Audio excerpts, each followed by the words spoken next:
Welcome to the Momentom Collective podcast. Momentom Collective provides training spaces and community around the world for unconventional minds and nomads to co-create the future. This podcast shares ideas on how we can transcend and shift towards our highest self.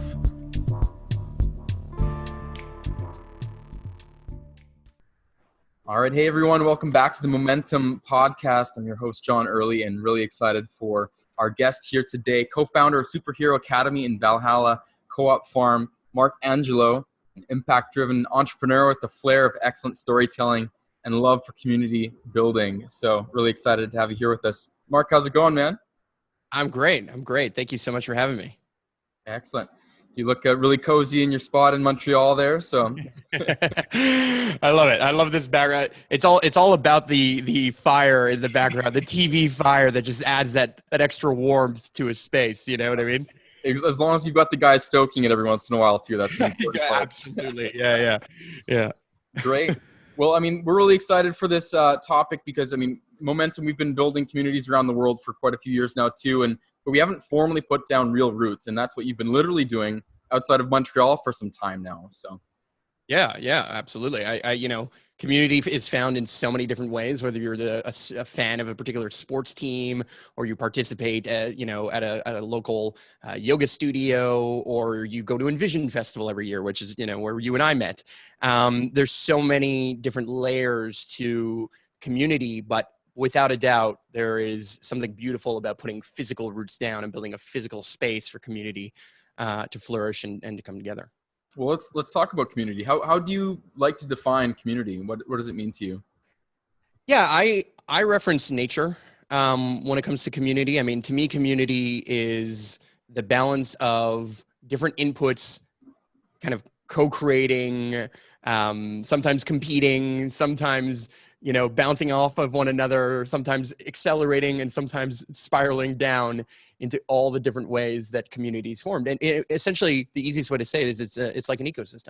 It's a living, breathing thing. And many communities, just like ecosystems, or like a kombucha, that is constantly used, or a yeast that is hundreds of years old that is making bread in some bakery in Italy forever, it has a culture, right? And what defines community, or what kind of starts to create lines in the sand or create boxes around community, is the culture of a community and all of the things that go with that. And so many people come together for so many different reasons.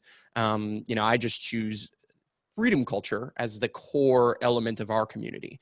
And freedom culture is to empower and encourage all individuals to spread their unique gifts to the world. What does it take to support people in achieving their own personal highest kind of excitement, building a career out of that, building kind of a group of friends out of that, finding lessons in all of that, and what accelerates that kind of contribution to the world from their own perspective. So I'm not here to tell you what to do with your life. I'm not here to build a community that is all homogenous and all, we all have to follow some guru or whatever it is, or some religious kind of facet. It really is a powerful culture with some key core values that kind of move into so much more. And that's my take on community. I don't think there's a wrong way. There's definitely ways that are more effective in some scenarios than others. And at the exact same time, there's communities of every single kind, both online and off. And I think that's so beautiful. We're so natural in creating community and creating a herd of any kind, sometimes in the most desperate of ways, and sometimes in the most beautiful of ways.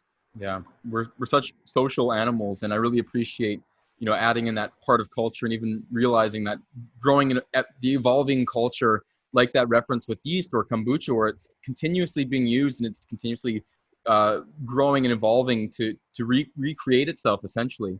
Yeah. But I also, the first thing you mentioned was nature, and the value of community being connected with nature. And especially now, while we're in this time of quarantine and people are realizing what it's like to not be connected with nature if they're stuck in their apartment block, or what their community is like if they're, stuck in their community and there's no nature there, how challenging that is. So maybe we can use that as the entry point to talk a bit about your Valhalla Co-op Farms and how you like to incorporate that nature and the importance of that in your project. So tell us a bit about Valhalla. Yeah. So, I would like to start with where I was before Valhalla, which is, I knew nothing about nature in a sense. I never planted anything in my life. I knew nothing about sustainability. I'd never heard the word permaculture, earthships, or regenerative agriculture, as people like to say now, and any of those things. I knew nothing about nothing. I have never composted anything in my life. I never grown anything. And the biggest awakening for me happened when, as I was graduating from university, I declared that I would not let schooling get in the way of my education. I really was desperate for kind of a real education. And I was kind of, at the same time, I was running my own business. I was an entrepreneur for 3 years while I was in university, and I was going to school full time. And I could see the deep contrast between kind of theory and book smarts, let's say, and then like the real world and how things really work. And so as I graduated, I decided I was going to watch a documentary a week, every single week for 52 weeks straight. That ended up turning into an 8.5-year process. And it went from documentaries to audiobooks, TED Talks, a bunch of other stuff, but educational content essentially. And the biggest thing that I learned after the first year, after, all the different things I was learning about the world, is that, well, two core things. Number one, we had a storytelling and narrative problem. Almost every documentary I watched would talk to me about all kinds of different things, vanishing the bees or peak oil or climate change or this or that or water, the poison in our water, you name it, okay? And I'm not trying to say they're right or wrong, but they all had a very similar format, which is they spent 90 to 95% of the time talking about a problem and very little time really putting forward solutions. And even when they did, they were kind of this grandiose thing, like, we need to stop carbon. And it's like, whoa, like how do you do that? And it always made me feel small. Right. And I don't think that's just a storyteller's fault. I think it's also what we pay attention to in the news. What goes viral are things that are awe-inspiring or enraging, but enraging goes significantly more viral, more consistently than awe-inspiring does. Right. It's hard to make things go viral unless you're evoking powerful emotions, particularly ones in kind of the lower chakras, if you want to go there. Right. But the idea of that narrative problem was one thing. And the second problem that I learned about was one day I was opening up Google. And I didn't know what to Google, believe it or not. And I remember thinking about how crazy that is. And then I started typing in if everyone lived like, and there was a kind of an autocomplete, and it said the average American. I clicked that. I'm not American. I'm from Canada. But I clicked that, and I see this study, I think it was done by the Global Footprint Network in 2011, that said if everyone lived like the average American, we would need 4.1 planets to survive. And so then I'm like, wow, that's crazy. But America's the land of consumption, right? Like it was kind of, it almost was expected. It was shocking, but it was expected to some degree that was one of the worst places. And then I Googled Canada, it was worse. It was 5 planets. And I was like, oh, wait a second. How is that? Like, what is going on? Now, the way that that's calculated is, we could talk about that all day. It's per capita. There's a lot more people in America. So every road and everything that's built and infrastructure per capita is lower than it costs to build the same amount of road to go across Canada as it does to go across America, for example, right? And then heating costs and all these other things. But all of this to say, it inspired me to walk out in the middle of a GMO corn and soya field, plant a tree, and declare I'd build the school I wish I could have gone to, both physically and digitally, and the community I wish I could have grew up in. Because in fairness, I lived the absolute ultimate privileged life when I grew up. My parents were poor when they immigrated to Canada from Italy, but I had everything, right? I felt like I was that 4.1 or that 5, if everyone lived like me, we would need 5 planets. And I didn't know it. It wasn't that I wasn't creating garbage. I wasn't throwing things out of the car window or whatever, but I didn't know. I didn't realize, right? And as I awakened to these things, the only thing that felt true for me to do was to reconnect with nature. And so walking out into literally a desolate Monsanto pesticides laced, like nothing was growing in this field. And for now, 8 years ago in 2012 to today in 2020, that field is completely changed. And that has happened through regenerative agriculture, a word that I knew nothing about at the time. But we were able to build a ton of momentum. I walked out there, and it was when I walked out there was when I opened up an Instagram account. And the first ever Instagram picture I have is me on a tractor, just like on that field, just figuring something out. And we dug a pond, and then eventually we started learning about all these things like permaculture and earthships. And then we built an earthship, and then we built a website, and we got millions of views, and then we did a Kickstarter, and it built momentum. And so basically half-assed backwards, I fell right into building community without knowing it, because I did the smartest thing I ever did was, number one, go out and commit and plant a tree, even though I knew nothing at all. I knew I can move in what I considered to be the right direction. And number two is I documented it. I just shared the journey. I just shared that I knew nothing at all, but I think I vulnerably just started just sharing, like, I think we are in desperate times and we need to take desperate measures. And I just hit a nerve. I think, 2011 was the year of the protesters. So all of these things like Occupy and all this stuff were bubbling up, and we were just looking for that solution.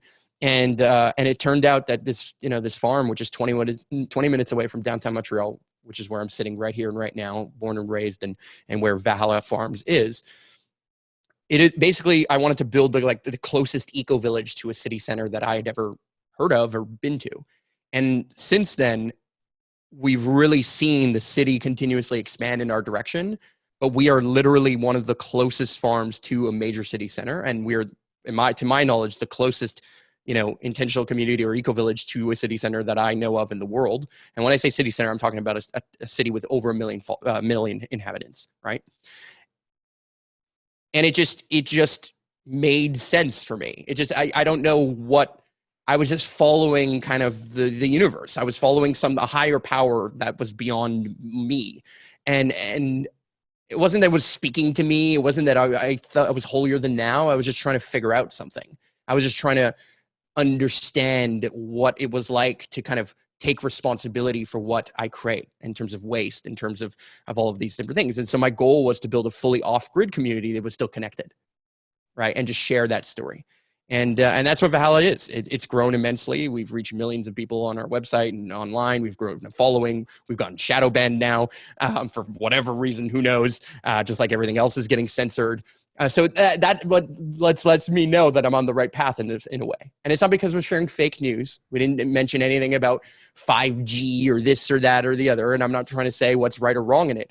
We were just sharing about like, hey, people should garden more. Hey, permaculture is really cool. Hey, earthships are like really interesting ideas, and they have limitations. And we were just, we had literally Wim Hof come to our community before he blew up, before anybody knew who he was. He literally slept in my bed because we like hosted a retreat with Wim Hof.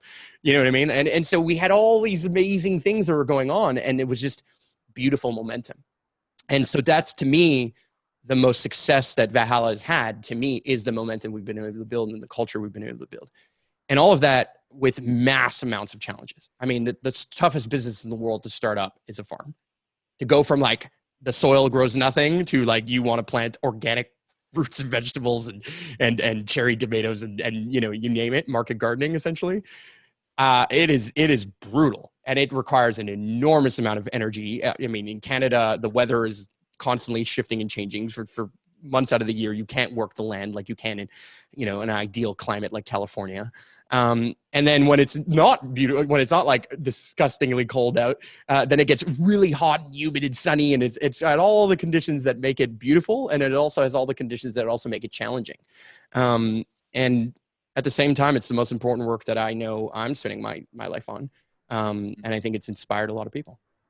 I love that. I mean, just the power of leaning into your own curiosity and what that can lead to, and that expansion and further and further. One of the first things you said, which I think is a very powerful statement in of itself, is not let schooling get in the way of your education. And I feel like that's such a powerful concept, that we have an education program these days that seems to overlook some basic fundamentals, whether it's farming or financial accountability, or human authentic relating, or all these types of things, community, what it means to live with other people. But I want to get back to the farming stuff, and you talked about how it's been one of the most challenging things. And so what have been some of the top things that you've learned from creating a farm? Oh, a million things. Number one, it's not about what grows above the soil, it's what grows within the soil. The first thing you're farming, the only thing you're farming when you're a farmer is soil. And soil is probably the number one way that we can address climate challenges in the world today. If we were to restore the top 6 inches of soil around the world to being healthy, living soil that actually sequesters carbon, fosters kind of microbial life and all of these different things, we would literally solve climate change, period. There's nothing in the world that can do that. Now, of course, planting trees helps do those things, and that's why we have like kind of an immediate an assumption around those different things. Although, people like Michael Moore's documentary Planet of the Humans puts all these things into question too, whether we should be installing more solar panels or biomass or blah blah blah blah. And I think there's corruption in all departments in every direction, in some ways. But all this to say is that I've learned patience is the other thing, right? I think when you try and only approach farming from a very masculine perspective, which is traditionally the way I have shown up when I was younger, you are going to very quickly be humbled by the balance that it requires to farm and do things properly. I would add that having the right tools is incredibly impactful. It's super important. Having the right education, being humble and knowing that to learn farming, you must learn it from people who have done it before you. There is significant amounts of information to learn. It is a very complex ecosystem. I mean, it's literally nature. There is nothing more complex than nature in and of itself, right? Like you could build a funnel any day, okay? But these are all man-made things with man-made kind of pathways and instruction manuals, okay? And so it's figure-outable, it's Googleable in a very different way. But you cannot Google a feeling of whether or not your plant needs water. You cannot Google all the information. I can give you information, but it is one of those skill sets that literally requires mentorship, essentially. It requires time, energy, talent, like hardship, essentially, all of the blood, sweat, and tears that go into it. And it's deeply disrespected in our culture. I think we just take for granted that there's Chiquita bananas in our grocery stores. We even have grocery stores is amazing. We take for granted so much of what is currently in our ecosystem. And I know that many of us want and are shifting our consciousness to not wanting to do that. But we forget, no matter how conscious you are, we forget just how magic this all is. And it's not because of our fault. We're normal. We normalize things. We have to. Our brain decodes the world through normalization. Oh, that's a banana. That's a car. That's a train. You know what I mean? Like we have to find ways to kind of not always process every single thing that is around us. But when we treat those things as sacred, and we learn kind of a sacred connection between us and Mother Nature, if you will, and nature as a whole, both the feminine qualities and the masculine qualities of that, right? Not man and woman, but feminine and masculine, the yin and the yang of those things. Then there's some deep wisdom that I believe many people who work the land end up learning. And there's a patience and a reverence and a respect that is built. And I wish it was built into the school systems that we would learn these things. And there's so much more that you touched upon too, where money comes from, how to pay your taxes, just anything, all kinds of stuff. I wish we would learn more. Yeah, I think that's one of the biggest things is just the patience and the longevity of planning for years and not just the short-term thing. And we've in such a society where everything's short-term. And if you want a banana, you want a pineapple, you just go and buy one. It doesn't matter if it took years to grow it, if it took, miles and miles to get there. And I mean, I grew up in Saskatchewan too, so I'm well aware of growing up around farmers. And yeah, it's a tough business, and it's definitely, I don't feel like it gets the respect for the sustenance of life that farming provides. Yeah, but it feels like there's a renaissance happening with people coming back to realizing, and especially in these quarantine times, oh wow, like where am I getting my food? And if there is a shortage of supply in a city because we're dependent on trucks to bring everything to us, and whether it's goods, whether it's food, whatever, so it feels like there's this renaissance, people wanting to come back to nature, come back to connecting with the air that they breathe and the food and where it comes from. But what are other ways that people living in an apartment downtown, what are simple ways that they can feel more connected with their own with their own food sources, or ways that they can, what are some of your top ways for the average person to connect with nature and the food that grows? Yeah, I mean, the simplest answer is I guess there's two core things that I would say, right? And you actually mentioned it in what you shared, which is the first is, can you start to consider a longer term perspective, right? Can you consider where your food is coming from? You might not have access to food right now, and you might be in lockdown, and you might not be able to go and participate in the food system. But will have that opportunity at some point, and when will you take that opportunity is interesting to consider. If you're listening to this, you definitely have a windowsill, and you plant a basil plant and learn the basics of that, and learn the beauty that comes with that, like taking care of a dog or a cat. There's a beautiful feeling that comes with taking care of plants, and so just building the smallest of connections and really building a long-term mindset really is the biggest shift that I have ever made in my entire life. It is actually the foundational principle of everything I do as an entrepreneur. To the point where I don't even use the word entrepreneur to describe myself. I would call myself a philanthropreneur, right? And for me, the idea of philanthropreneurship is entrepreneurship merging the ROI of return on investment and the other ROI of ripple of impact. And to do that, you have to think beyond just, okay, what is happening in this quarter? How do I maximize profits now and pay my bills today? And into kind of what is the long-term impact of, if I do this over and over and over again, what will happen? And you learn that lesson very, very powerfully in nature. If I grow corn in the same place over and over and over again, it will deplete the soil of the resources that corn need, and you'll quickly start to notice the corn is getting smaller and smaller and smaller, right? So nature informs long-term thinking very powerfully, just naturally, because there needs to be balance within the ecosystem of all kinds of input: water, sunlight, heat, this, that, the other. I mean, just so many inputs to these different, to the complexity of nature.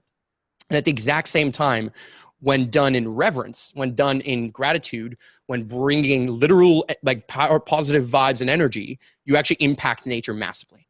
And you've seen this like study before. You put a plant in a room with like deadhead kind of heavy metal music, and you put another plant in a room with classical music. You tell one plant you hate it, you tell the other you love it. Which one? And all other inputs literally mechanized to have the same amount of water, same amount of sunlight, same amount of everything. It has impact. And so I believe that how you do anything is how you do everything. Your energy you're bringing forward when you're eating, when you're connecting to your food, when you're connecting to nature, when you go outside and walk in Central Park, even if you're in a concrete jungle in New York, you have the opportunity to slow down and realize nature outside of you. And then the last thing I'll say is, and what about inside of you? You are nature. Everything that has happened is nature. And even the most despicable, disgusting things came from nature, right? Oil is nature. It's nature a long time ago that we pumped out of the ground and found ways of doing, but that was a natural progression of where the world has gone. So everything is kind of in this divine, beautiful order. And I know that sounds so hippy-dippy, but it is. And if you can find the balance within that and recognize that even though everything is the divine order, sometimes we skew a little bit one way and a little bit other way. And that does create very real consequences for us, part of nature, in the ecosystems that we're a part of. Now, today, I believe we're at the beginning of the next depression. Okay. And we're going to see reverence for farmers and community growing, all these things. We are going to see the victory farm come back to life like it did with the war times and in the depression. We're going to see community have to form out of desperate measures, in my opinion. And we're going to see a lot of tragedy within all of that. And so how do you show up in all of that? How do you inform yourself? How do you not let schooling in the way of education? And that doesn't just mean watching a YouTube video every once in a while or a TED Talk. It's actually doing that, but and you pick what you want to learn or what source you want to learn from: left, right, this way, that way, this source, that source. I'm not here to tell you what to learn. But if you can do it systematically, then I think you're treating it like real, like more like school can be. Because then you build real momentum with that, and it has massive long-term impact. So, I think it could be as simple as you just slowing down and doing mindful eating. That's an easy way to connect to nature. It could be breath work. It could be growing a tomato plant on your balcony or on your windowsill. There's so many ways. And I think you just need to get creative with it, and you just need to commit to it properly. Yeah. Nature is definitely one of the most powerful teachers you can come back to over and over again. And like you said, even realizing that everything is sentient, and the power of, thoughts and words that impacts more than just us humans. It impacts plants and animals and everything else, the whole system. I think that's always a powerful lesson to come back to as well. Mm-hmm. Yeah. In this time, it seems like more and more people have talked about creating a community or a permaculture farm or they're like, okay, that's it. Like now is the time to come back to this. So what would be your advice, or what would be the advice you wish you had when you were starting off your farm or your first steps? Yeah.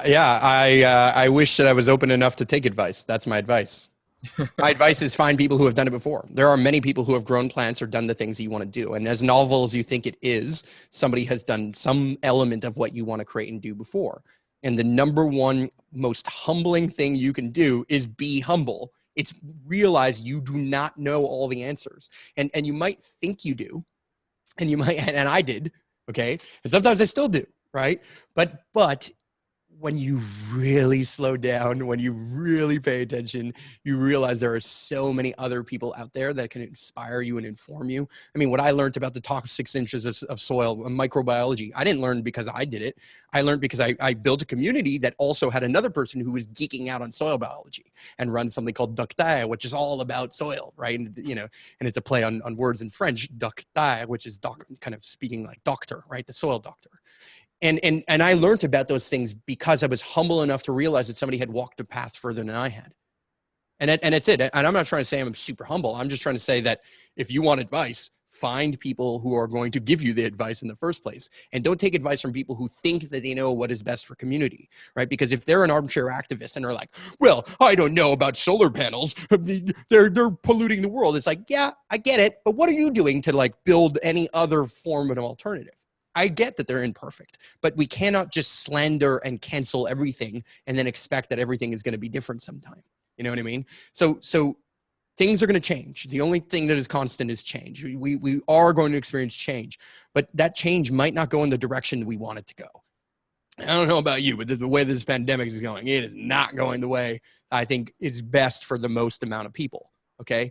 And I don't think it's one person's fault. I'm not blaming the New World Order or this thing or that thing. Look, there are so many layers to all of these complex systems, and to pin it on one single thing is just trying to pin why your tomato plant died on a single factor. It's just not the truth. And there's so many layers to it. Yes, however, there are certain signs that we can find, and there's a deep wisdom that I think we all have within ourselves. And the other piece of advice I can say is commit to it and don't stop that commitment to it. Like say that you're going to do a season of farming and complete the entire season, no matter how difficult it becomes. Because I think in that, when we see things to completion, we learn the real lessons rather than the immediate ones. Like ooh, that's really hard and it's really hot outside in the middle of July in Montreal. Maybe I shouldn't, you know what I mean? Like maybe I shouldn't farm or whatever it is. People, I think, shy away and we kind of go into the easy pattern. And we're kind of conditioned more and more through social media and the internet that everything needs to be instant and easy. And we have this instant gratification kind of mentality that we have literally become addicted to. And we have to break elements of that addiction and then find joy and deep happiness in the things that are hard and the things that take longer time and have payoff periods that are so multi-layered that you cannot begin to understand how beautiful sometimes it can be. And I think that's the number one way, you know what I mean? Like just find somebody who's passionate about it and loves it and do the thing that you're passionate about and love. You know, don't try and virtue signal and think that the way you're doing it is somehow better than everyone else, right? I don't think that Valhalla is necessarily the better way. It's just a better way for me. And I think it seems to be the better way for a lot of other people. And I do believe that it has some degree of harmony that I can observe that is objectively better than some other things that are not creating so much harmony and are kind of destructive in nature. And so somewhere in all of that, there's a judge and a jury, and I'm not it. But I just know that I'm not willing to sit idly by while I watch nature be physically and completely disrespected and destroyed in front of me. Yeah. Yeah, I think that's just it. There's a lot more finger pointing happening than people grabbing a shovel and being like, all right, let's dig ourselves a solution here. Let's, move forward, even if that forward might not be everyone else's forward. I feel like that's the challenge, I think, is we're so quick to get down on ourselves and just go, oh, humans, we're a virus or we're this or that. So like, that's it. Like we're throwing in the towel. It's like, wait, no. Yeah. There's reasons worth living for. And I think, like you're saying, being humble enough to realize, hey, I'm not the only one that has an option or something that I can pitch into. And I feel that's something that nature is also really quick to point out is that you can't do it alone. You have to, everything is co-connected together, and you need that collaboration for different plants to work together and how different things synergize together in nature. And, you know, like you're saying, the power of connecting ideas and people together. So the power, and that's where I guess community comes in, and where you've also brought in community with the aspect of farming, and the power of finding the best people to partner with, and the value of good partnerships and surrounding yourself with like-minded people and that same thing. So what are characteristics of inspiration you look for in someone that you want to partner with?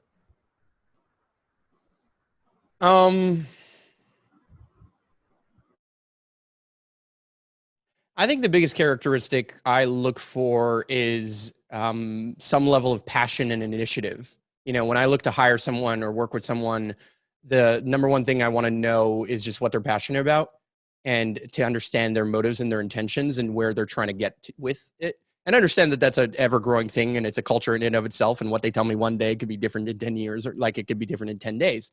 But I think for me, I look for passion, because when I can see somebody's passion, I know that they're going to persevere, right? Like when you are passionate about something, you are going to find a way to make it work.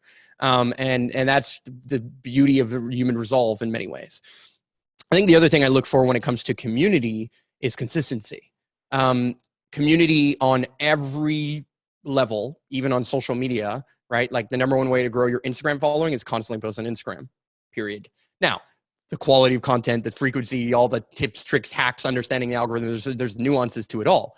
But at the end of the day, there is one fundamental thing that has to happen, which is publish. You have to create. You have to be a net positive creator. And I think you, even if you're alone, can have massive impact in the world. If you went around planting fruit tree seeds or, you know, apple seeds everywhere you go, you could be Johnny Appleseed. And it's not just a myth or a legend. This is a real thing. Like there are absolutely people who have drastically shifted entire ecosystems. Massive impact over sustained energy and force. And in fact, we learn about these principles. Like one of the ways that you can take down an entire bridge is by slowly ticking away at the challenges, recognizing that the only thing that cuts rock beyond sheer force and will is water. It's persistence. It's literally time and energy and force applied over time is significantly more powerful and beautiful than energy and force applied in just one fell swoop. And so I don't get caught up in the day-to-day story or the media diet that many of us do. It doesn't mean that I don't consume a ton of media. I do. I can consume more media than anybody I know.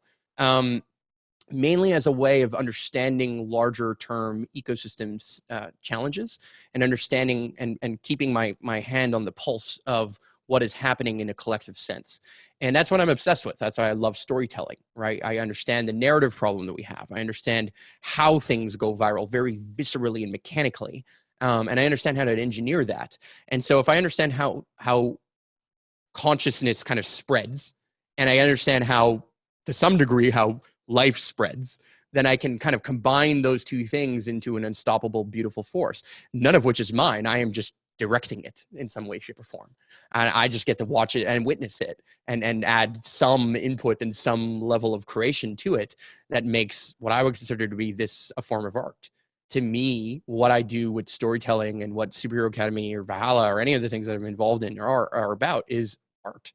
It is art. It is my kind of art to tell a story. You know, this is not the first time I talk about walking out of a GMO corn and soil field and planting a tree. The fact that you're listening to this is that I've mastered some level of the art of attention, right? So to you, the listener who's behind the screen and feeling alone or feeling like, oh, but I really want to like be involved, get involved. Like eco-villages we don't need more eco-villages just yet. We actually need more people to participate in them. And to me, one of the biggest lessons I learned from a community building perspective is that I use this example not to be religious, but churches every Sunday, right? So it's like, if you can literally say, I'm going to be on the land every Saturday, you will start to see more and more people show up. And that is exactly how Valhalla grew. Like it started first with the revolution and the beautiful graphics and videos and all the things that I had learned and are still learning today. But it evolved significantly physically when it was like, I'm going to be there every Saturday. And I just committed to that personally. And then all of a sudden, more people. And now it's the full culture. Now it grew into a culture. And I know you know so much about that because you literally Momentom Collective builds on the momentum of your consistency of the brand, but more importantly, the culture that you're bringing forward. Mm-hmm. And so that has massive, massive impact. And when you can find other, birds of the same feather that get to flock together, then you will build significantly more than what any one person can do.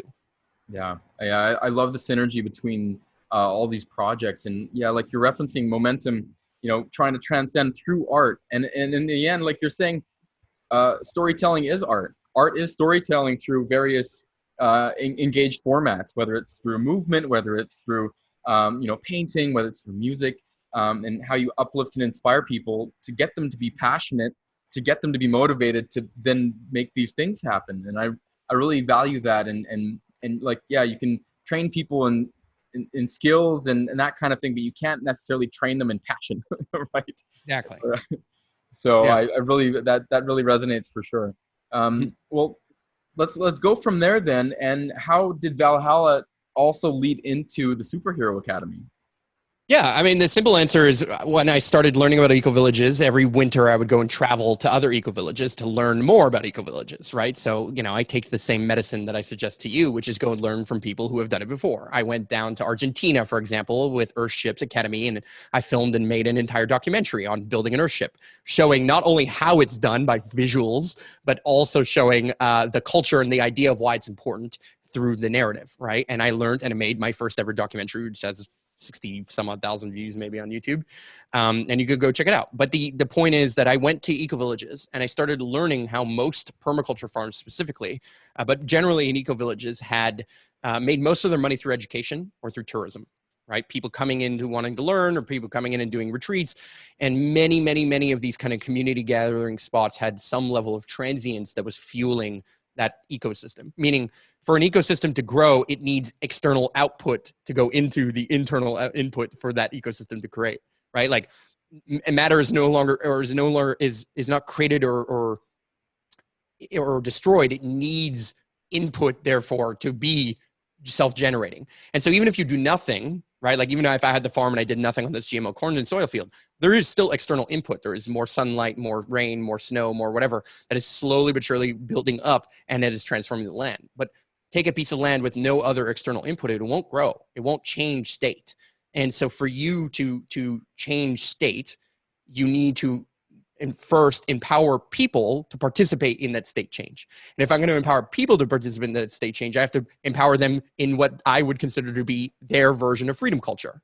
I'm not going to tell you what to be passionate about, but I need to perhaps teach you some fundamental skills about entrepreneurship or philanthropreneurship, better said, right, for me, on what it takes to build a brand and a presence, to commit to that, to go and be your own boss and to create all of these different things, to live from the art that you want to create. And so whether you want to be an architect or you want to be a painter or you want to be a musician or you want to be a farmer, there is an art to all of that. And they all require some fundamental key skill sets. And so when I learned that Earthship's Academy made more money through their academy than they did through making Earthships, I realized, okay, well, we need to replicate something like this.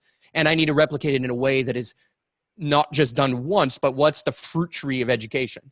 And I was like, okay, well, I need to build a platform. I need to film and record amazing classes and courses. And I need to do it in a way that speaks to many, but also is niche enough that it's important to recognize that I'm not trying to help somebody build the next Twitter. I'm trying to build something that's significantly more conscious and in balance with nature. And that's where Superhero Academy took off. It started as a podcast. It eventually ended up being, it made documentaries, a bunch of YouTube content, and then it moved into building an entire course. And I launched that course through the platform I had built with many others for Valhalla. And it just grew from there. It started as 8 classes, then it ended up mushrooming to 42. Now it's become a multi-course platform. Now it's a multi-teacher and multi-course platform. And it's an ecosystem in its infancy. Believe it or not, it's a fruit tree that is actually barely bearing fruit. And I'm not trying to say it's not financially viable. It is in many ways, but it is still actually incredibly young in its existence. It's going to go so much further than it currently is now. And the same is true of Valhalla. I mean, Valhalla is a 80+ acre property, and we've touched 2.5 acres. And now a little bit more, but like we've only fully transformed, and even fully is a big word, but we've only really been able to gain control over 2.5 acres. But that's enough to sustain an entire family, to build an entire farm that feeds hundreds of people, which we've done. So, and now we're getting better and better and better, but it requires more and more effort, more and more investment, more and more this is the number one thing that challenges me to my core.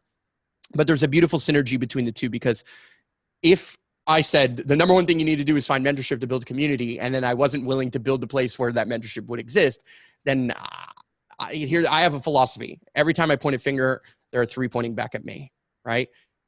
I cannot criticize. I just cannot long-term criticize something without building or participating in some form of alternative or solution.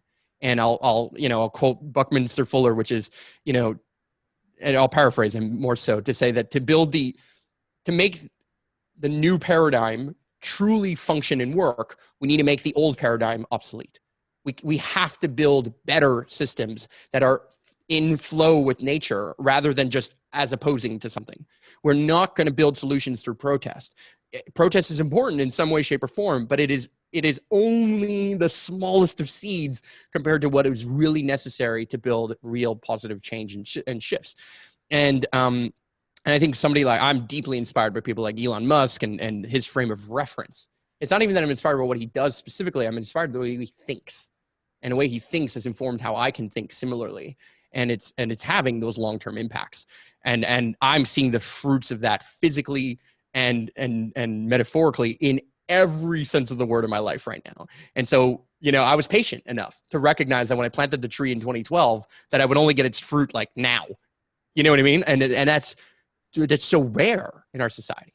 Like we're so used to swipe this, you know what I mean? Like we're so used to this direct feedback loop. Like I order food and 20 minutes later it comes, and our Wi-Fi doesn't work for 30 seconds. And we're like, oh my God, I can't believe it. You know what I mean? Like we're so spoiled. We live in one of the most incredible periods of time. So how could we just give back? How could we be a fountain of youth and of creation? And that looks like art to me. Mm-hmm. And whatever that looks like for you who's listening, please follow your art, follow your passion. And it might shift and change, and you might think that you can't make a living from it, but people make a living from absolutely everything in the world if they're dedicated to it. Yeah. I really appreciate that. And I love the correlation, because I feel often, seeing even that business and that kind of aspect and entrepreneurship stem from nature and from a permaculture farm. I often feel like there's this thing where it's like you can't have a business and be connected with nature at the same time. There's this thing where it's sort of like, or you can't be an artist and then make money from your art, or there's always these kind of unwritten truths of the fear around having these things being connected, or being spiritual, making money from your spirituality, your whatever, your practice, or charging your value and putting a price to your worth and your value. So I find this so valuable to be able to bring these things together and be that storyteller of how there is a synergy there. Well, everything you brought up is a narrative. Like everything you said, like being the starving artist, or being you can't be spiritual and also make money. Like all of those things are just narratives that you're telling yourself, and that we've come to condition to accept. And those conditions sometimes are just like how stereotypes form. Like there are some observational truth that seems to happen in those scenarios, but it's only because we are succumbing to some of the barriers of resistance that come with each form of art, right? So those are the bigger barriers that we can point out, like artist starving. Yeah, maybe, but I'm pretty sure John Mayer made an incredible living. What about Picasso? Do you think that he figured out a way? Somebody figures it out. And I'm not trying to say that we can all be the star of every category, but there are a lot of people who have figured out how to turn their passion into art and their art into a career. And I just don't accept the culture that says that we can't, because all we need to do is find a way to communicate the value that we have and learn the deep core skills of entrepreneurship, which I wish schools taught, because what entrepreneurship is a kind of like a synonym for is responsibility. When you're an entrepreneur, the buck stops with you. You are solely responsible for the impact or the way that the business goes on. Now, external forces will impact you. Like if I run a restaurant today and all of a sudden the government's like, well, you can't open it, that wasn't your fault, but you were still responsible for the fact that that was your only maybe source of income. There's a beautiful sense of ownership that comes with that. And I think that that's beautiful to do in every single level of the way. I just see such beautiful change being inspired and instilled by entrepreneurs. And I hold it in such reverence because it takes such bravery to do. And entrepreneurs back in the day looked like the people who sailed, like the Vikings, and this is where Valhalla, the ethos and the mythos of Valhalla comes from, when they sailed west and, in my opinion, discovered Canada and America and so on and so forth, right? There's beauty in that journey unknown, right? And so I love to tell people all the time, I'm on a boat, I'm building a boat, I'm stocking the boat, and I'm sailing to India, but I don't really know where India is, and I don't know that I'll actually get there. And I might end up stumbling across America like Columbus did, right? But the point is not in the destination or where I get to, it's in the way that I journey and the way that I travel and the way that I bring that forward. And none of this I do to perfection at all, right? I'm just as human as everybody else. But I get to continuously refine that. I get to continuously share that in connection. And I think that's what community is too. When it gets tough, you don't run, you lean in. You know what I mean? Just because the church did something that, one of its patrons didn't like doesn't mean they run away, right? And it doesn't mean you shouldn't run away in certain moments too, but that's where you get to discern and to learn, right? And so whatever dogma you want to follow, whatever religion or background or color or race or whatever you want to do, whatever you feel passionate about, whatever you think is right, I really just want to empower and encourage those people to make that their everything, you know what I mean? And just kind of use that as an eternal fountain of inspiration and youth and beauty. Mm-hmm. I was fortunate to be able to speak at the Superhero Academy year camp at Envision last year. And I was really blown away by the caliber of people that were drawn to that project, and the artists and the entrepreneurs and different leaders in their field. And so you've surrounded yourself with a lot of these different leaders. So what are the things? There must be some similarities that you find between the successful leaders and those things that they do. And you pointed out a few things with consistency and all that. But what are some of the other the hidden gems of what makes a leader successful in their field? Yeah, fastest way I would say that a leader finds their power on a long-term scale is to know when to lead and to know when to follow. I think understanding when you are the person who needs to step up and understanding when you are the person who needs to shut up is incredibly impactful. So when you're at the beginning of your journey, you probably should be in more of a shut up phase, right? You should be in kind of like the seedling, kind of really paying attention, absorbing all of the information and recognizing it is your time to sprout and eventually grow, but it is not your time to flower. It is not your time to get onto the stage. It is not your time where everyone has to praise you and look at you and all the things. And it's not to say they shouldn't encourage you.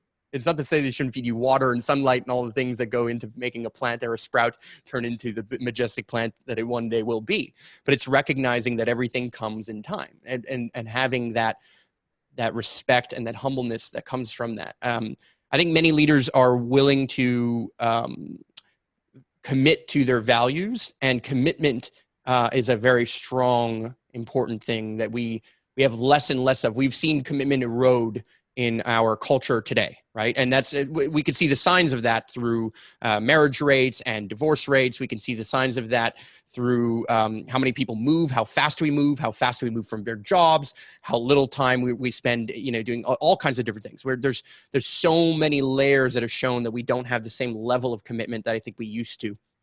In a time past.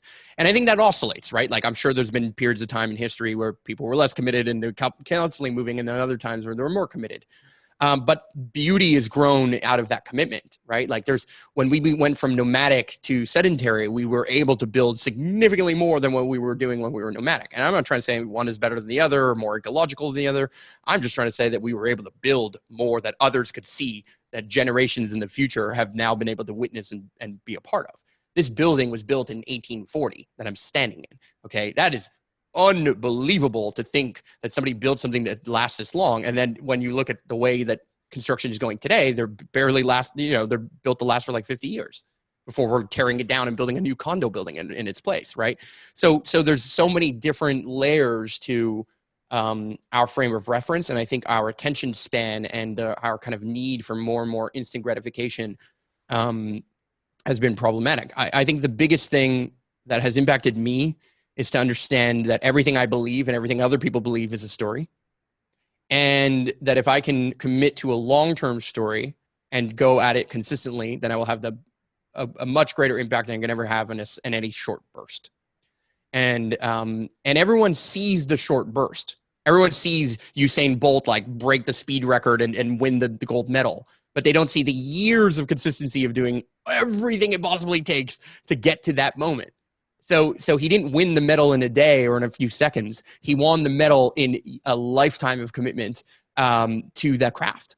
And the same is true of Michael Phelps. The same is true of every sport and every category of everything. And some of us are more lucky than others because they're in the right place at the right time. But I don't know if I call that luck.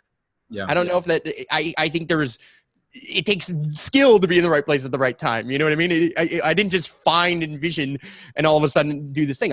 Years prior, I had built the first ever camp in Envision. And it was a couple of tents for 35 people. And then it grew. And then the next year we were 115 people. And last year we were 165. And then this year I didn't go because I had done my work. There was a ton of camps and everything was growing. I had built an ecosystem. I didn't need to go put more input into this ecosystem. And I needed to focus and spend time in Montreal to build further infrastructure in this ecosystem. And that's why I committed to doing that. And did I miss it? Yeah, of course I missed it. I love Envision. I love the people there. I love, meeting people like you and Momentom and all the things that are going on there. It's beautiful. But I knew when it was time for me to like celebrate and when it was time for me to kind of get serious and buckle down. And I don't want to say sacrifice, but I do believe it comes with some level of sacrifice. You cannot have it all. We are not all kings and queens that deserve everything just handed to us. That is not how the world works, and that is in part of the cancer that is our society, that is depleting our society of its resources and kind of accelerating challenges and natural processes to eventually eradicate ourselves. And I don't say that to be fatalistic. I say that to be just, if we cut more trees than we plant, we are going to run out of trees. It's just math. It's just math. And so if we can be mindful and we can understand and have compassion for our neighbors and we can commit to a longer term vision, then there's lots and lots and lots of success in that. And there's definitely lots of commonalities in success that many people have had. But they all come at a cost. What they've had success in has come at a cost of something else that they had to sacrifice. And that's beautiful. I love that. Yeah. It requires the white space of a painting for us to appreciate the colors that were painted. Definitely. Yeah, that brings up the whole topic of success and how you define success. I mean, like you're saying, we often as a culture celebrate those peak moments, but may or may not celebrate those little successes that lead up into that bigger thing that's noted and celebrated. And especially working with nature, it can be more challenging to know when, like, the sustainability of success and when can we say, hey, this is a sustainable project, or hey, this is a success of a farmer working with something. So what are factors that you look to help rate success and keep you motivated, whether that's working on the farm or working in a business? For me, I see my version of success as some level of legacy, and legacy for me doesn't look like I need to be lifted up in the air and championed as some kind of, king of some kind. It looks more like, if I stopped today, would it continue? Would it just continue? If I stopped going to Envision when I built the camp there and I built like the culture of camp there and which, by the way, I borrowed from Burning Man, which I've never been to, but the idea came to me from Burning Man, right? Even though I've never been.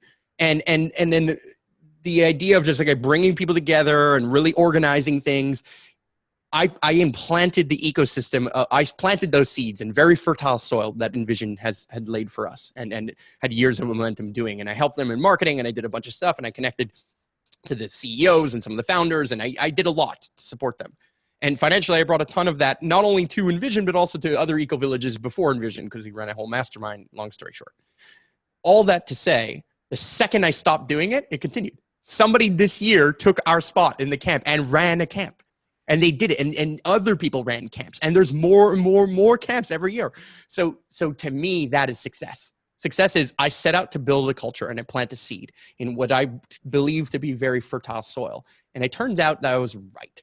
And I might have been wrong, and I would have just continued working at it until I was right. And that was success for me. Success was in the perseverance of doing it, having done it 3 years back to back, having the first year be challenging, the second year be very challenging, the third year being the most challenging. But having it continuously grow, I knew that I had gotten it to a point where it would self-replicate. I knew that I had built a culture that did not require me to now bring in more input. And so to me, it's a massive success. And it's not even to pat myself on my back. It was so many people involved. I can't do it without a vision. I can't draw a bunch of people to Costa Rica without Air Canada or United Airlines flying them down. I mean, there's a multitude of things that make all of this possible. And I'm just one person in that ecosystem. And I think the core thing that I have is absolute belief. I have belief. I have faith in something bigger than me, and I have faith in what I'm doing, and I believe that what I'm doing is, for me, correct. And sometimes I'm incorrect, and I'm willing to learn and embrace the entire process. I love that vision of success, and also the redefinition of legacy, of how legacy isn't being a statue or having that trophy on your mantle for passed down in generations, but just being that kombucha SCOBY or that yeast thing that continues on and continues to evolve further growth and co-creation. And I really love that. And I feel often we don't really think longer term as a people, as a species, as a society. So where do you see, with everything that's going on right now, where do you see the legacy of humans in this generation, the next, in 20 years? Like, where do you feel this is all going? Yeah, I mean, I don't know. I'm excited about the idea of becoming an interplanetary species. I think that there's lots of things that we need to worry about, quote unquote. I say need is a strong word. We have the opportunity of worrying about in some ways, shape or form. And the fact that we can even predict any of this stuff is a miracle in and of itself. I see that we are going to continue to thrive in some way, shape, or form, but we are going to have large periods of contraction and lots and lots and lots of challenges ahead of us. I particularly the next 10 to 20 years, I think we're going to see a very powerful shakeup. And it was only a matter of time before a pandemic would happen. And I think we got lucky. You know what I mean? Like, in some ways. I think we're also being lied to, and we're being taken advantage of in many ways. And not because I'm saying it's fake news or this, that, or the other. I'm just saying in any situation, there is always somebody who is going to jump on the opportunity that has come about from it. And so there's going to be lots of challenges that are going to be coming in for our culture today. And a lot of those challenges are being eroded because of our lack of trust and community with one another. So how do we build trust? We defer to AI. Right? Like, can we trust that the ref called the right move in a soccer match, whether the guy was offside or not, or whether the ball went in the net or not? No, we don't. So what we do is we defer to AI. We are constantly deferring to something that is outside of our humanity, and that's happening in every single sport very clearly. But it's also starting to happen more. Like, we're going to have self-driving cars. Why? Because they're better than humans. We could trust them more, them being a very interesting terminology, but we could trust the machine more than we could trust the human. And we think that this is not going to happen. We're like, oh, no, I want to drive a car. You know how many planes take off and land without almost barely any human input? Yes, they're serviced by humans, but they are still largely guided by machine. And that is only getting more and more and more intense, to the point where when the machine broke, the 737 Maxes crashed. You know what I mean? So let's be honest in knowing where and what the direction is that we're going. I believe that humanity flows like water. Our existence flows in the path of least resistance, just like everything else in the world and in the universe. And so there are certain things that are inevitable. They're inevitable truths only because they are better than the current situation. It is better for me to be in a self-driving car because it saves me time, energy, and money. Therefore, it will inevitably happen. How fast it will happen, who takes dominance, who has the share of the electric car market or self-driving market, I don't care. That's not the point.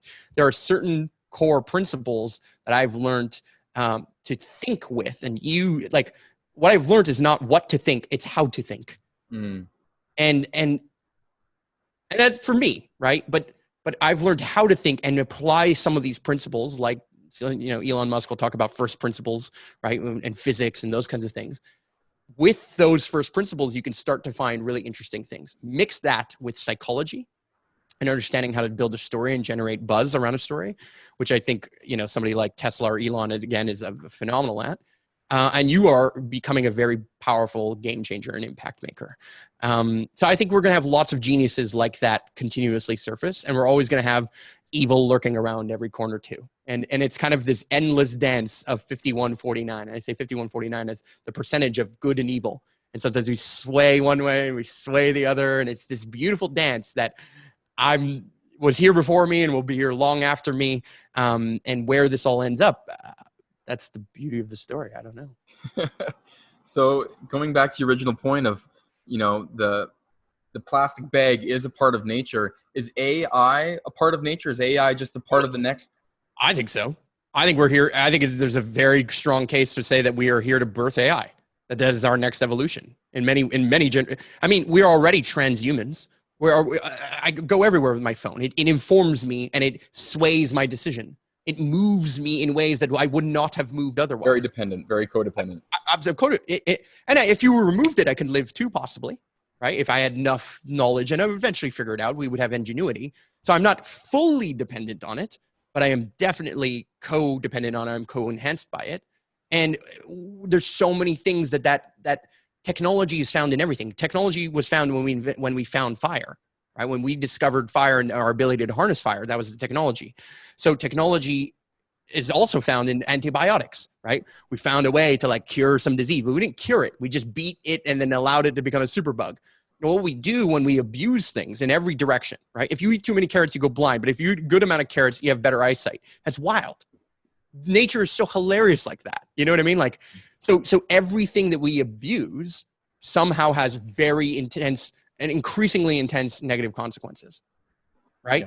Yeah. But if done in some level of reverence and care and balance from an ecosystem perspective, or even from a micro to a macro perspective, then we start to see a culture in balance and with less sways and less challenges. But I don't think that that's the culture we're in today. I think we're in a culture of polarization. I mean, if I had to guess what's going to happen in the next little bit, we're going to have a civil war go down based on the American election. We're going to have a Cold War between China and America continue to ramp up. We're going to have consistent devaluation because we printed a ton of money. We're going to have more and more germaphobes and people being afraid of one another. We're going to have the destruction of small and medium businesses. They're going to get swallowed up by big businesses.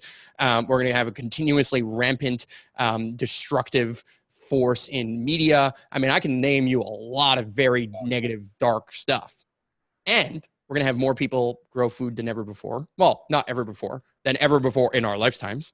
We're going to have more people participating in the solutions more than ever before. We're going to have more people starting to build community than ever before. We're going to accelerate the pace of technology and our ability to use technology to solve these problems for us, like the problems that we have in the subjectivity of whether the guy was offside or not in the football game or soccer game, if you want to use that term. But all of those things are part of, they're just part of the process. They're all natural. I accept every component of what is happening. And for me, it is a beautiful spiritual place to be. And yes, trust me, I don't accept it in every moment. And sometimes I get mad too. You know what I mean? Of course I get mad. And I embrace that though. I'm happy that I get mad. I'm excited that I get sad. I'm excited that these things and these emotions get to have that I get to experience because I'm experiencing for the sake of experiencing. Not with some end goal that somehow we have to get somewhere or we have to live forever. And in some ways, shape, or form, I guess we will, right? Maybe not in this form, maybe not in this way. Maybe I'll turn into particles of dust and end up in space somehow, and maybe you will too. And I have no idea, but there is nowhere to get to. I don't need to. I find it fruitless to constantly chase the other thing. And it's not to say that I shouldn't constantly put time and energy and commitment into things. I'm the first to wake up in the morning and just get right at it, just like everyone else, right? Or not everyone else, but many people. But the world that I wish was possible in my heart is also my responsibility to be a part of. And so where does it go? I don't know. And does it end up like 1984, or does it end up like some, utopian paradise one way or the other? I think it's probably in the middle. Yeah. And either way, we need to learn how to grow some good tomatoes.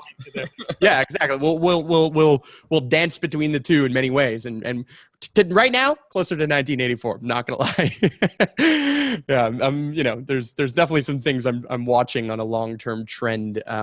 And that's what I love to do. I geek out on long-term trends, and I pay attention to a lot of metrics that most people don't. Yeah. Well, it's interesting that if you see nature as birthing technology and AI, then it sounds like you're able to trust AI and technology as much as you trust nature and the wisdom in that. So. Yeah, it doesn't mean it's going to just thrive for everyone. It doesn't mean we're not going to make mistakes. Like, look, we figured out fire. It empowered us. It also burned a lot of people alive. You know what I mean? Like, it has its challenges and capacities. And I think there is some fear of a runaway train where there's kind of what I guess Elon Musk would call a general AI, an AI that kind of replicates nature. But has man and woman, humanity essentially not always been looking to do that? Have we not always looked for some level of immortality, some way of leaving legacy, some way of having this grandiose opportunity to create more and more and more? I think that we're discovering a lot. We're discovering a lot what it takes to get on and off this planet. We're discovering a lot to get on and off this planet at the exact same time we can't even fully agree whether the planet is round or flat. And that is fascinating. That is fascinating. It's beautiful. Yeah. And here's the thing: I can't prove it fully either way. I could point to science. I could do a whole bunch of stuff, but so what if my science is all faulty? I have no idea, right? Yeah. And so I laugh and I play within that. I'm willing to dance within the uncertainty because this is not a certain life. There are certain things that I can do, right? I could drop this and it will fall in my hands, and that has become some level of certainty. But we're losing touch with what we can agree on in many ways. Like, fake news is becoming a problem because we can no longer discern through technology what is true or what is not true. We can't even fully agree. Like, did you say this thing? No, I didn't say that thing. It's like, well, here's the record of what you said.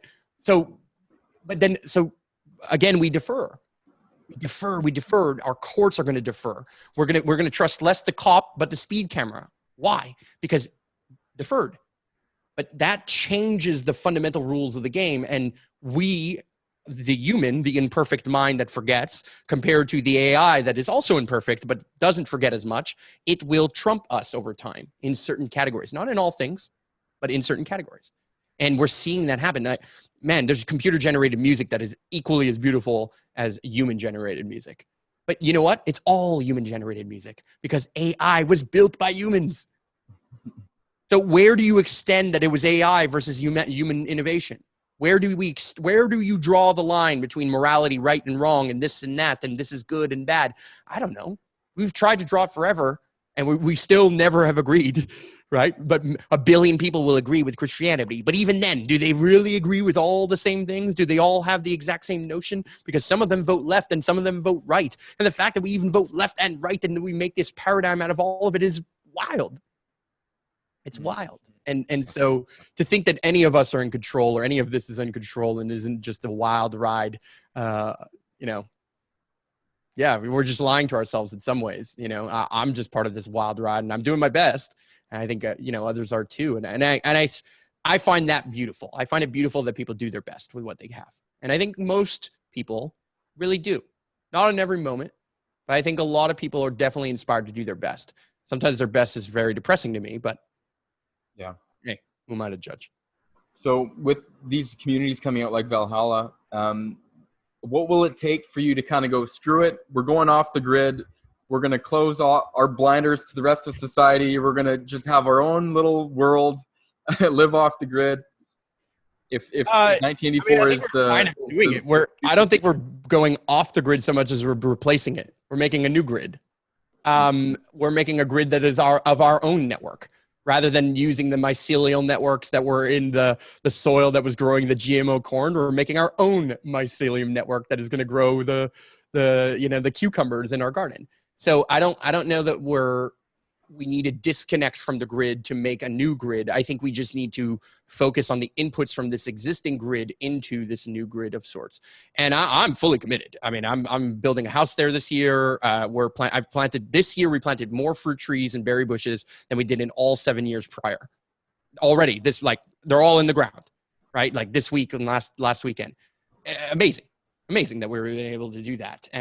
But those came from the grid. Like they were driven to our doorstep, literally. And I can't deny the grid. You know what I mean? So I think that the flaw is in thinking that we need to dissociate. I think the dissociation is what causes the pain. It's more that I actually associate with people and I can build something that's inspiring, that the grid comes to me.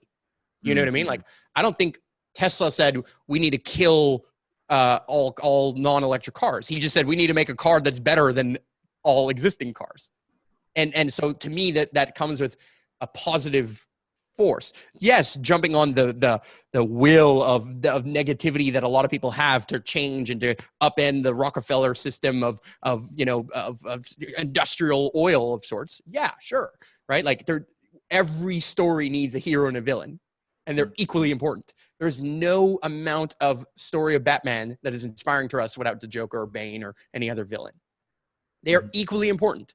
So whatever you're going to choose the villain to be, whether it's gluten in your diet or whether it's the oil industry or whatever, like you're going to make that villain whatever it is that you want to be. And the more that you tokenize that villain, the more you say it's a villain, the more it becomes such for you and in your paradigm. And the more you can do that humbly and powerfully and respect other people's opinions, the more that you will gain momentum. Yeah. I'm not here telling you what to do and what to think, but at the end of the day, the person who's listening to this podcast is still listening. Yeah. I didn't force you to click. I didn't force you to not click away. I just saying what I have to say. Yeah. And I might be right or I might be wrong, but for me, I'm right. For me. And that's it. And when I stop trying to convince everyone of everything, you actually become incredibly convincing. And I'm aware of that. I'm aware that I'm convincing. I'm aware that I'm a storyteller. I'm aware that I can just wake up and have clear, perfect words, and I understand how to express myself with this microphone and all these different things that work. This didn't happen by accident. This isn't an accident anymore, right? But do I know exactly what I'm going to say? Am I reading a script in front of the screen? No, I'm not. I'm speaking out of my passion, and I've just learned how to cultivate how to do that. That's it. And so I know that there are people behind me on that journey who have not yet found their full expression of their voice, and they're looking for it. And that's what Superhero Academy is looking to kind of foster and help and create, as well as Valhalla is looking to foster, help, and create. One is just done digitally and the other is done physically. And the marriage of those two becomes a powerful ecosystem. So for me, I don't want to dissociate from the grid. I just want to build a grid that in and of itself has its own functionality. And I think that we will find new systems of exchange through blockchain. I think we'll be able to build our own grid. We'll be able to say, a big middle finger to the established power structures, to the established, internet providers, cell phone providers, when people like Elon Musk are like, you know what? I'm going to one-up you. I'm going to have a worldwide network of satellites all over the globe. And it's going to be faster internet, better internet, and provide more democratic internet and more democratic of a network than anything else. And guess what? Something's going to corrupt that and disrupt that eventually. But it is better, quote unquote, with consequences. It's going to block out the sun. It's going to, or not the sun, but the stars. It's going to, it's going to create space junk, quote unquote. But there is a consequence to our innovation as well, right? And that is true in every direction. When you eat, there is consequence. At the end of the day, what you are eating was alive. So you can say, oh my God, but I'm a vegan. I don't kill yeah, the spinach was alive too. Trust me. Put a spinach in the ground, water it, and watch it live because it is alive. So life eats life. We are an endless pool of growth, growth and decay. The easiest way to say it, right? We will all go back to the earth. We're all of the earth. And we get to enjoy the earth and have reverence and humble, respect for it if we so choose. Oh man, I really appreciate this conversation and hearing your perspective. Also looking forward to your edition of Batman versus the Gluten Goblin comic book. I'm sure that'll be a massive hit for the Valhalla crew down there. Yeah, I think the real problem around gluten is the way it's grown. It's we lack the ancient grains, and we're using glyphosate and all these problems. It's less about gluten for most. For some, they're celiacs. I get it, but I think we've actually destroyed the gut biome that we used to have that would tolerate gluten, because gluten today is not the same gluten it was of yesteryear of sorts. So that is a villain, and that villain is a consequence of industrial agriculture, which is a consequence of having to feed more people with less labor. It has a consequence. There's so many. It's such a complex system that you can only look at the entire ecosystem to recognize that there are solutions that fundamentally kind of spiral upwards, whereas others fundamentally spiral downwards. And some of them do both, meaning they spiral upwards, but then, like everything that rises, it must fall. And that's the beauty. The oscillation is that beauty. It is the space between the waves that makes the waves so powerful and surfable. Yeah. Before we close this conversation, I do have to ask, what was Wim Hof like to hang out with and living and sleeping in your bed there? He's great. Yeah. We did a 28-part documentary. We did 28 videos over 28 days of when he came. And on Valhalla's YouTube channel, I think it's day 19 that he arrives in that 28-day series. And he's great. It's amazing. I mean, his technique was widely criticized, obviously, at the time.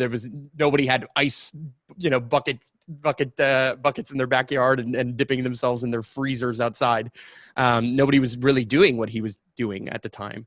And he was awesome. I mean, he drinks like a fish. He's hilarious. The first thing he did when he walked in was walk in and pick up the guitar and serenade us with his kind of, free for all music strumming and all the things. I mean, he's an empowered man. He's clearly somebody who's living with his passion. I mean, we brought him to the Ice Hotel in the middle of January in Montreal, which is cold. And he sat in a container made of ice with ice water in it. He would literally, we brought Wim Hof to the Ice Hotel, and he did a Q&A as long as this podcast, standing in ice. And so, man, you got to respect somebody who's found the iron will that it takes to do that.